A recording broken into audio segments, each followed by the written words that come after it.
அனைவருக்கும் வணக்கம்.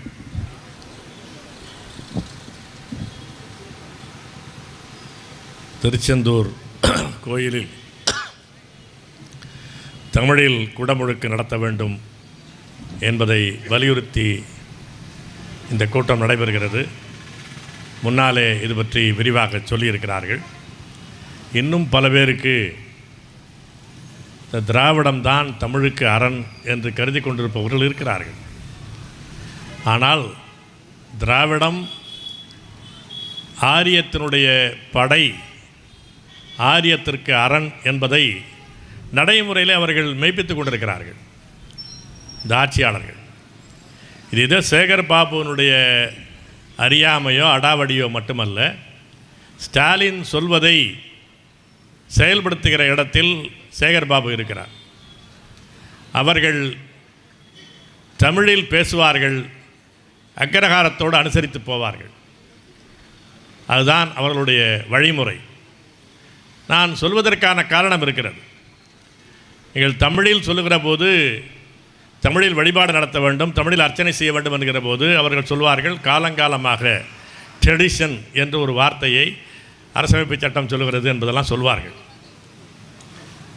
ட்ரெடிஷன் என்பதற்கான அந்த மரபு என்பதற்கான வரையறை என்ன, எவ்வளவு ஆண்டுகள் என்ன என்பதை பற்றிய வழக்குகளாக நடந்திருக்கிறது. ஒன்றும் புதுசு கிடையாது. இந்த பாபர் மசூதி இடிப்பு, அயோத்தி கோயில் வழக்கில் இது பற்றியெல்லாம் நிறைய செய்திகள் வந்து, ஏன்னா அது ஒரு 20 ஆண்டுகளுக்கு மேலே நடந்த ஒரு வழக்கு. அதில் பல செய்திகள். ட்ரெடிஷன் என்று சொன்னால் நீ வரலாற்றில் அறிய முடியாத காலம் வரையிலும் இருக்க வேண்டும். இந்த ஹுமாயூன் கபீர் இப்போது தான் சொன்னார், 13ஆம் நூற்றாண்டுக்கு பிறகுதான் இங்கே தமிழ் வெளியேற்றப்பட்டு ஆட்சியிலே சமஸ்கிருதமும், ஆட்சியிலே தெலுங்கும், இசையிலே தெலுங்கும், இந்த கடவுள் வழிபாட்டிலே சமஸ்கிருதமும் கோலோச்சிய தொடங்கியது. அப்படித்தான். எனவே கண்ணுக்கு தெரியாத காலத்திலிருந்து சமஸ்கிருதம் இல்லை, அப்படி ஒரு மொழியே அவ்வளவு காலம் இல்லை. இதையெல்லாம் நாம் சட்டப்படி மெய்ப்பித்திருந்தாலும் கூட இவர்கள் அர்ச்சனை மொழியாக தமிழை அனுமதிப்பதில்லை. ஆனால் இவர்கள் ஒன்று சொல்வார்கள், தமிழன் உள்ளே போய்விட்டால் பிறகு தமிழ் வரும். தமிழர்களை, அனைத்து சாதியைச் சேர்ந்தவர்களையும் அர்ச்சகராக்குவதுதான் கலைஞர்களுடைய விருப்பம், பெரியாருடைய நெஞ்சில் தைத்த முள், இதெல்லாம் பேசுவார்கள். நான் அந்த செய்தியை மட்டும் சொல்ல விரும்புகிறேன். அனைத்து சாதியினரும் அர்ச்சகர் என்பதை இவர்கள் செய்து கொண்டிருக்கிறார்களா? 2020ஆம் ஆண்டில் அன்றைக்கு ஆட்சியில் இருந்த எடப்பாடி ஆட்சியில் இந்து சமய அறநிலைத்துறைக்கு தொடர்பான கோயில்களில் அர்ச்சகர் முதல் இந்த செக்யூலர் ஜாப்ஸ்னு சொல்வார்கள், இந்த மதம் சாராத பல பணிகள், இந்த கணக்கு வேலைகள், அக்கௌண்டன்ட் வேலைகள் பார்ப்பது, வாயில் காவலராக வேலை பார்ப்பது, இந்த மாதிரியான பணிகள் வரை நியமிப்பதற்கு அதற்கான ஆணை பிறப்பித்தார்கள். அதில் சாதி தடை இல்லை என்பதற்கான ஆணையை பிறப்பித்தார்கள். அந்த ஆணையின் அடிப்படையில் தான் 2021 ஆகஸ்டில் ஸ்டாலின் ஆட்சியில் ஒரு 27 பேரை, வெவ்வேறு சாதியைச் சேர்ந்தவர், அதில் பிராமணர்கள் உட்பட 27 பேரை, எல்லாருமே பிராமணர் அல்லாதவர்கள் கிடையாது, பிராமணர் உட்பட 27 பேரை வெவ்வேறு சாதிகளைச் சேர்ந்தவர்கள் அர்ச்சகராக போட்டார்கள். அர்ச்சகர் என்று ஒரு வேலையை போட்டார். இப்போ நீங்கள் வந்து ஒருத்தர் வந்து கலெக்டர்னு ஒரு டெசிக்னேஷனில் ஒருத்தரை போடுறீங்க. அவர் ஒரு அருந்ததியர் சமூகத்தை சேர்ந்தவராக இருந்தாலும் கூட, ஐயர் சமூகத்தை சேர்ந்தவராக இருந்தாலும் அவர் கலெக்டர் சேரில் தான் உட்காருவார். கலெக்டருக்குள்ள அதிகாரம் தான் அவருக்கு இருக்கும். ஆனால் இந்த அனைத்து சாதியின் அர்ச்சகர் இந்த 27 பேரை போட்டாங்கல்ல, அந்த 27 பேரில் யாராவது அர்ச்சகர் பணி செய்து கொண்டிருக்கிறார்களா?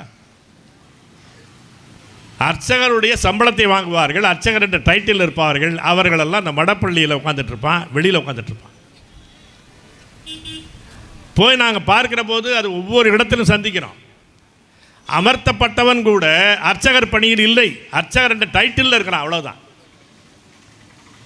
அதை எதிர்த்து உடனடியாக அக்ரஹாரத்திலிருந்து வழக்குக்கு போனார்கள். ஆர்எஸ்எஸ்காரன் வழக்குக்கு போனான். அந்த வழக்கில் எதிர்வாதியே இல்லாமல் ஒரு வழக்கு நடந்தது. தமிழ்நாடு அரசு எதிர்வாதி என்று பெயரில் இருக்கிறது, எதிர்வாதமே செய்யாத ஒரு தீர்ப்பு அது. ஒரு கன்சென்ட் தீர்ப்பு. இது 2 இடத்துலையும் செய்கிறார்கள்.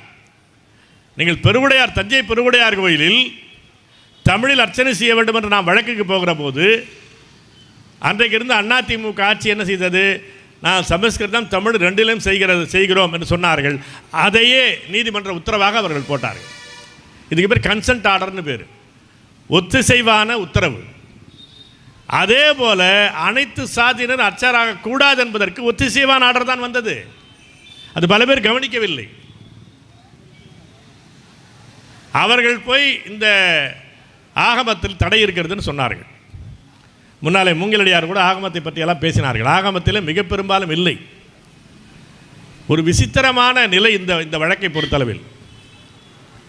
சேஷம்மாள் வழக்கு என்பது இருந்தது. ஏற்கனவே 2015 அதற்கான தீர்ப்பு வந்திருக்கிறது. சேஷம்மாள் வழக்கு உச்சநீதிமன்றத்தில் 5 நீதிபதிகள் கொண்ட நீதிமன்றத்தினுடைய முழு ஆயத்தினாலே, கான்ஸ்டியூஷன் பெஞ்சினாலே விசாரிக்கப்பட்டு தீர்ப்பளிக்கப்பட்டது. அதில் என்ன சொல்லியிருக்கிறார்கள்? அதில் பல பேரை, அது ஒரு கிட்டத்தட்ட ஒரு நீண்ட காலம் நடந்த விசாரணை, எல்லாத்துக்குமே ஆகமத்தில் சொல்லியிருக்குங்கிறான். ஒரு குறைந்தபட்சம் ஒரு நீதிமன்றம் என்ன கேட்கணும்? அதனுடைய ஒரு ஜெராக்ஸ் காப்பியை கொண்டா அல்லது அதனுடைய ஆங்கிலத்தினுடைய டிரான்ஸ்லேஷனை கொண்டு கோர்ட்டில் தாக்கல் பண்ணுன்னு கேட்கணும்ல. அப்படி கேட்கவே இல்லை. ஆகமத்தில் இருக்குன்னு ஒருத்தர் ஏறி பெஞ்சில் ஏறி சொன்னார்னா, ராகவாச்சாரி ஒருத்தர் சொன்னார்னு வச்சிங்களேன், ராகவாச்சாரி இஸ் an authority. அது எப்படி சொல்ல முடியும்? நீங்கள் ஒரு டெக்ஸ்ட்டை காட்டுறீங்க, ஒரு புத்தகத்தில் இருக்கிறது, இது ஆகமத்தில் இருக்கிறது என்று சொன்னால் ஆகமங்கிற புத்தகத்தை காட்டு. அப்படி எதையும் செய்யவில்லை. அப்படி எதையும் கோரி நீதிமன்றம் விசாரிக்கவில்லை. அப்படி விசாரிக்காமலே கூட அவர்கள் கொடுத்த சாட்சிகளை வைத்தே நீதிமன்றம் என்ன சொன்னது என்று சொன்னால், ஆகமம் is silent on language, silent on caste சொல்லிவிட்டது. ஆகமத்தில் இந்த சாதியார் தான் அர்ச்சகராக வேண்டும் என்று சொல்லவில்லை, இந்த மொழியில் தான் அர்ச்சனை செய்ய வேண்டும் என்று சொல்லவில்லை. It is caste neutral, language neutral order போட்டிருக்கிறான். ஆனால் நீ இங்கே என்ன சொல்லிட்டு இருக்கிற? ஆகமத்தில் சமஸ்கிருதம் இருக்கிறது சொல்லிட்டு இருக்கீங்க, அதுதான் இருக்குன்னு சொல்லிட்டு இருக்கிறீங்க. உச்ச நீதிமன்றத்தில் நீ போட்ட வழக்கிலே அதுதானே சொல்லியிருக்கிறான். ஆகமத்தில் இந்த மொழியில் தான் செய்ய வேண்டும் என்று சொல்லவில்லை, இந்த சாதியைச் சேர்ந்தவர்கள் தான் அர்ச்சகராக இருக்க வேண்டும் என்று சொல்லவில்லை என்பதை உச்ச நீதிமன்றம் சேஷம்மாள் வழக்கிலே சொல்லியிருக்கிறது. இந்த சேஷம்மாள் வழக்கில் எங்கேயாவது ஆகம மீறல் நடந்திருக்கிறதா என்பதை மொத்தமாக ஆணை போட முடியாது. ஏனென்றால் ஆகமப்படி நடக்கிறதா என்பதை விசாரித்த அந்தந்த ஒவ்வொரு கோயிலுக்கும் தனித்தனியான வழக்கு வந்தால் தான் விசாரித்து சொல்ல முடியும். என்னன்னா, இப்போ அவங்க அம்மையார் சொன்னது போல் 44,000 சொச்சம் கோயில் இருக்குது இந்த அரசாங்கத்தினுடைய கட்டுப்பாட்டில் இருக்கிற கோயில். அதில் எல்லா கோயிலையும் பண்ணிட முடியாது. இது பற்றி இப்போ நீங்கள் இந்த இதை பற்றி விசாரணை எங்கே வருதுன்னா, அனைத்து சாதியினர் அர்ச்சகர் 2021 ஆகஸ்டில் ஸ்டாலின் அரசு ஒரு 27 பேரை போட்டாங்கல்ல, அது தொடர்பான ஒரு வழக்கில் இது பற்றி விசாரணை வருகிறது, இது பற்றி விவாதம் வருகிறது. இந்த சேஷம்மாள் வழக்கெல்லாம் எடுத்து பேசுகிறார்கள். பேசுகிற போது நீங்கள் என்ன சொல்ல வேண்டும்? சேஷம்மாள் வழக்கில் மிக தெளிவாக சொல்லுகிறது, இந்த ஆகமத்தில் அப்படி எதுவும் சொல்லவில்லை. ஒருவேளை ஆகமத்தில் சாதி சொல்லப்பட்டிருந்தால் அது கடைபிடிக்கப்பட வேண்டிய அவசியம் இல்லை, ஆகமத்தை விட அரசமைப்பு சட்டமே உயர்வானது என்று அந்த நீதிமன்றம் சொல்லியிருக்குது. ஆர்டிகல் 17 படி எந்த காரணத்தை கொண்டும் தீண்டாமை அனுசரிக்க முடியாது, ஆண் பெண் என்ற வேறுபாடு பார்க்க முடியாது, சாதியை சொல்லி புறக்கணிக்க முடியாது என்பதை உச்ச நீதிமன்றம் சொல்லியிருக்கிறது. இதை எடுத்து சொல்ல வேண்டிய பண்டாரி, இந்த மாலா என்ற 2 நீதிபதிகள் அவர்கள் விசாரிக்கிற போது அவன் என்ன சொல்கிறான்? ஆகம கோயில் அது முடியாது, எனவே ஆகம கோயில் எது, ஆகமம் அல்லாத கோயில் என்று ஆய்வு செய்த பிறகுதான் முடிவெடுக்க வேண்டும், அதுவரையிலும் தீர்ப்பு சொல்வதை தள்ளி வையுங்கள் என்று அவன் வாதாடுகிறான். ஆர்எஸ்எஸ்காரன் வாதாடுறான். இப்போ அந்த பிரச்சனை இதுவரையிலும் தீர்க்கப்படாமல் இருக்கிற பிரச்சனையா? தீர்ந்து போன பிரச்சனை. எம்ஜிஆர் ஆட்சியிலே கூட 1982ஆம் ஆண்டு ஓய்வு பெற்ற நீதிபதி மெகராஜன் தலைமையில் இதே பிரச்சனையை பற்றி விசாரிப்பதற்கான ஆணையம் அமைக்கப்பட்டது. பல்வேறு சமய சான்றோர்கள் அதில் ஈடுபட்டிருந்தார்கள்.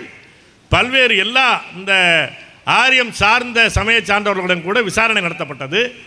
அவர்களெல்லாம் விரிவான ஆவணங்களை சமர்ப்பித்தார்கள். அதையெல்லாம் பார்த்த பிறகு மகாராஜன் குழு ஒரு அறிக்கை, ஒரு நீண்ட அறிக்கை, அது மிகப்பெரிய வால்யூமினஸ் டாக்குமெண்ட். அது அந்த அறிக்கையில் என்ன சொல்லப்பட்டிருக்கிறது? எந்த கோயிலிலும் ஒரு ஆகமம் தொடர்ந்து பின்பற்றப்படவில்லை. ஒரு ஆகமத்தின் அடிப்படையில் கட்டப்பட்ட ஆகமம்ங்கிறது என்னென்னா ரெண்டு விஷயம் இருக்கிறதுல, டெம்பிள் பிளானிங், டெம்பிள் ரிச்சுவல் ரெண்டும் சேர்ந்தது ஆகமம். ஒரு கோயிலில் இந்த கருவறைன்னு சொல்கிறோம்ல, அர்ச்சனை மண்டபம், அர்த்த மண்டபம், மகா மண்டபம், முக மண்டபம், இந்த வெளியில் இருக்கக்கூடிய கொடிமரம், அதற்கு பிறகு சைவ கோயில் இருந்தால் நந்தி, வைணவ கோயில் இருந்தால் இந்த கருடன், இதுதான் அதில் சொல்லப்படுறது. அது ஒரு ஸ்ட்ரக்சர், கோயில் எப்படி இருக்க வேண்டும் என்பதற்கான கட்டமைப்பு. அதே போல் எந்த கிழமையில் எந்த கோயிலுக்கு என்ன விதமான சடங்குகள் செய்யப்பட வேண்டும், என்னென்ன வகையான உணவுகள் படைக்கப்பட வேண்டும், இவ்வளோதான். இதில் எல்லாமே இவ்வளவு காலம், அது வந்து ஒரு பல்லாயிரம் ஆண்டுகளாக இருக்கக்கூடிய செய்தி. அது இப்போ நீங்கள் ஒரு கோயில் காமிக ஆகமத்தின் படியில் கட்டப்பட்ட ஒரு கோயில்னு சொன்னால் அந்த கோயில் அதே அடிப்படையில் மட்டும் நீண்ட காலம் வருவது இல்லை. பல்வேறு மன்னராட்சி காலத்தில் பல்வேறு மக்களுடைய விருப்பங்கள் அல்லது இருக்கக்கூடிய சுற்றுச்சூழல் மாற்றங்கள், இதை வைத்து பல்வேறு மாற்றங்கள் நடந்திருக்கிறது. இப்போ எனக்கு முன்னால் மூங்கிலடியார் அவர் சொன்னார்கள், ஒவ்வொரு மாதமும் டிசம்பர் 12ஆம் தேதி, இப்போ 12 மணிக்கு, ராத்திரி 31ஆம் தேதி 12 மணிக்கு எல்லா கோயிலும் திறந்துருக்கும். சர்ச்சு திறந்துருந்தால் அது ரைட்டு, எல்லா கோயிலும் திறந்துருக்கும். எல்லா கோயிலும் போய் எல்லாரும் வழிபடுவான். எது? புத்தாண்டுக்கு. அந்த புத்தாண்டு என்ன? கிறிஸ்டினேரா, கிறிஸ்துவுக்கு பிறகு, அதுதானே அது. அந்த கோயிலில் நடத்துகிற இது எல்லாம் மக்கள் விருப்பம் நடத்திட்டு போகிறாங்க. அது எந்த ஆகமம்? நீங்கள் சைவ கோயிலில் அனுமார் சிலை இருக்கும், பார்த்துருக்கீங்கல்ல? சைவ கோயிலில் அனுமார் சிலை இருக்கும், அவர் வைணவர். ஆகமம்னா ரெண்டுக்கு டேலி ஆகாது. இதில் ஒரு 28 இருக்குது, அதில் 2 வைணவத்தில் 2 இருக்குது, 2 தனித்தனி ஆகமம்னு சொல்கிறேன். நடைமுறையில் என்ன ஆயிடுச்சுன்னா, அந்த பழைய காலத்தில் சைவ வைணவம் சண்டை நடந்ததெல்லாம் ரொம்ப பழைய காலம். இப்போ எல்லாமே ஒரே வீட்டுக்குள்ளே பரமசிவம் இருக்கார், வேணுகோபாலும் இருக்கிறார். அப்போ இது வந்து ஒரு கட்டத்தில் எல்லாருமே சமரசமாகி எல்லாரும் கோயிலுக்கு போகிறாங்க. எனவே கோயில்களுக்குள்ளும் அந்த கட்டமைப்பு வந்து விட்டது. எனவே சைவ கோயிலுக்குள்ளே அனுமார் சிலை இருக்கிறது. நவக்கிரக சிலை என்பதெல்லாம் பின்னாலே வந்தது, எந்த ஆகம கோயிலும் இருக்க முடியாது. இது எல்லாம் மகாராஜன் குழு அவர்கள் சொல்லியிருக்க சமய சான்றவர்கள் சொல்லியிருக்கக்கூடிய வாதங்களை வைத்து, சாட்சியங்களை வைத்து ஒரு நீண்ட அறிக்கை கொடுத்து விடுது 1982. அதற்கு பிறகு இந்த ஆகம கோயில் இது, ஆகமம் அல்லாத கோயில் இது, ஆகம கலப்பு கோயில் இது என்று விசாரிக்க வேண்டிய வேலையே கிடையாது. ஆனால் ஸ்டாலின் ஆட்சி என்ன சொல்லுகிறது? தலைமை வழக்கறிஞர் சண்முகசுந்தரம் வழியில், சண்முகசுந்தரமும் கட்சிக்காரர், சாதாரண ஆள் கிடையாது, வெறும் வக்கீல் இல்லை, அவர் திமுகனுடைய பழைய ஆள். அவர் வழியாக என்ன சொல்கிறாங்கன்னா, நாங்கள் ஆகம கோயில் எதுன்னு விசாரிக்கிறதுக்கு நீங்கள் மைலார்டு கமிட்டி போட்டிங்கன்னா நாங்கள் ஏற்றுக்கிறோன்றான். இவன் சொல்ல வேண்டிய வேலை என்ன? அப்படி ஒரு கமிட்டி போடுங்கன்னு அவன் எதிர்த்தரப்பு கேட்குற போது ஏற்கனவே மகாராஜன் குழு இருக்குது.